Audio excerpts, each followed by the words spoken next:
Darshan and ಗ್ಯಾಂಗ್ಗೆ ಜಾಮೀನು ಮಂಜೂರಾಗಿರೋದು. BGS ಆಸ್ಪತ್ರೆಯ ಮುಂದೆ ದರ್ಶನ್ ಅಭಿಮಾನಿಗಳು ಜಮಾಯಿಸಿದ್ದಾರೆ. ಜನರಿಗೆ ಸಿಹಿ ವಿತರಿಸಿ ಅಭಿಮಾನಿಗಳ ಸಂಭ್ರಮಾಚರಣೆಯನ್ನ ಮಾಡಿದ್ದಾರೆ. ದರ್ಶನ್ ಅಂಡ್ ಗ್ಯಾಂಗ್ಗೆ ಜಾಮೀನು ಮಂಜೂರಾಗಿರೋದು. ತುಂಬಾ ಪುರುಸತ್ತಲ್ಲಿರ್ತಾರೆ ಅಂತ ಕಾಣಿಸುತ್ತೆ. ಬಿಜಿಎಸ್ ಆಸ್ಪತ್ರೆಯ ಮುಂದೆ ಈಗ ಅಭಿಮಾನಿಗಳು ಜಮಾಯಿಸಿದ್ದಾರೆ. ಜನರಿಗೆ ಸಿಹಿ ವಿತರಿಸಿದ್ದಾರೆ. ಅಭಿಮಾನಿಗಳ ಸಂಭ್ರಮಾಚರಣೆಯನ್ನ ಮಾಡಿದ್ದಾರೆ. ಬಹಳ ಪುರುಸತ್ತಿಂದನೇ ಇರ್ತಾರೆ. ಆ ಕಡೆಗೆ ಆದೇಶ ಬರ್ತಾ ಇದ್ದಂತೆ ಈ ಕಡೆಗೆ ಫೋಟೋನು ರೆಡಿನೇ ಇರುತ್ತೆ. ಕಡೆಗೆ ಬಂದು ಸಿಹಿ ಅಂಗಡಿಯಲ್ಲಿ ಸಿಗುತ್ತೆ ಬಿಡಿ, ರೆಡಿಮೇಡ್ ಆಗಿದೆ, ಏನು ಸಮಸ್ಯೆ ಇಲ್ಲ, ತಗೊಳ್ತಾರೆ, ಪೂಜೆ ನೆರವೇರಿಸ್ತಾರೆ. ಅಷ್ಟೊಂದು ಪುರುಸತ್ತಲ್ಲಿರ್ತಾರಾ ಏನಪ್ಪ ಗೊತ್ತಿಲ್ಲ. ಮನೆಯವರಿಗೋಸ್ಕರ ಇಷ್ಟೊಂದು ಪುರುಸತ್ತಿರ್ತಾರೋ ಗೊತ್ತಿಲ್ಲ. ಆದರೆ ಇದಕ್ಕೆ ಮಾತ್ರ ತುಂಬ ಪುರುಸತ್ತಲ್ಲಿರ್ತಾರೆ ಅಭಿಮಾನಿಗಳು.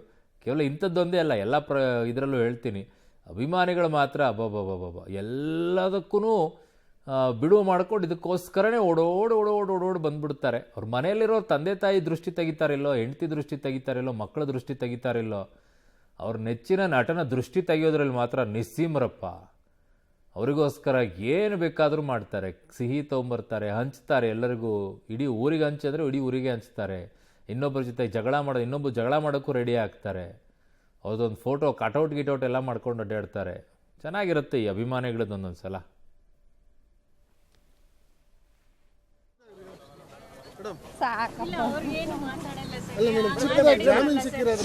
ಖುಷಿ ಆಯ್ತು, ಅಷ್ಟೇ ಖುಷಿ ಆಯ್ತು.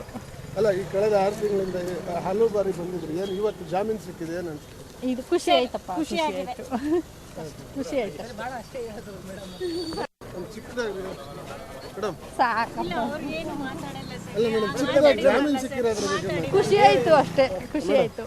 ಅಲ್ಲ, ಈ ಕಳೆದ 6 ತಿಂಗಳಿಂದ ಹಲವು ಬಾರಿ ಬಂದಿದ್ರು, ಏನು ಇವತ್ತು ಜಾಮೀನು ಸಿಕ್ಕಿದೆ, ಏನು ಅನ್ಸುತ್ತೆ? ಇದು ಖುಷಿ ಆಯ್ತಪ್ಪ, ಖುಷಿ ಆಯ್ತು, ಖುಷಿ ಆಯ್ತು. ಚಿಕ್ಕದಾಗಿ ಮೇಡಮ್, ಸಾಕಪ್ಪ, ಅಲ್ಲ ಮೇಡಮ್, ಚಿಕ್ಕದಾಗಿ. ಅದು ಪವಿತ್ರ ಗೌಡ ಅವರ ತಾಯಿ. ಪ್ರತಿಯೊಂದು ಬಾರಿಯೂ ಕೂಡ ವಾದ ಪ್ರತಿವಾದ ನಡೆಯುವಂಥ ಸಂದರ್ಭದಲ್ಲಿ ಕೋರ್ಟ್ನಲ್ಲಿ ಕೇಸ್ ಇದ್ದಾಗ ಬಂದು ಕೋರ್ಟ್ ಹಾಲ್ನಲ್ಲಿ ಕೂತ್ಕೊಳ್ತಾ ಇದ್ರು, ಅವರು ಕೇಳಿಸ್ಕೊಳ್ತಾ ಇದ್ರು. ಇವತ್ತು ಬೇಲ್ ಸಿಗ್ತಾ ಇದ್ದಂತೆ ಅವರು ಕಣ್ಣೀರನ್ನು ಹಾಕಿದ್ರು, ಖುಷಿಯಿಂದ ಆಚೆ ಬಂದರು. ಅವ್ರ ಕಡೆ ಖುಷಿ. ಇನ್ನೊಂದು ಕಡೆಗೆ ಆ ಕಡೆ ರೇಣುಕಾಸ್ವಾಮಿ ಕುಟುಂಬದ ಪರಿಸ್ಥಿತಿ ನೋಡಿ ಹೇಗಿದೆ ಅಂತ ಹೇಳಿ. ಒಂದು ಕಡೆಗೆ ಇಲ್ಲಿ ಸಂಭ್ರಮಾಚರಣೆ ನಡೀತಾ ಇದೆ, ಆ ಕಡೆ ಆ ಕುಟುಂಬದಲ್ಲಿ ಕಣ್ಣೀರು ಹಾಕ್ತಾ ಇದ್ದಾರೆ. ಕಾರಣ ಅವ್ರಿಗೆ ನನ್ನ ಮಗನಿಗೆ ಇನ್ನೂ ನ್ಯಾಯ ಸಿಕ್ಕಿಲ್ಲ ಅಂತ ಅವರದ್ದು ಕೊರಗು. ಈ ಕಡೆಗೆ ಜಾಮೀನು ಪಡ್ಕೊಂಡು ಆಚೆನೂ ಬಂದಾಯ್ತು ಈಗ.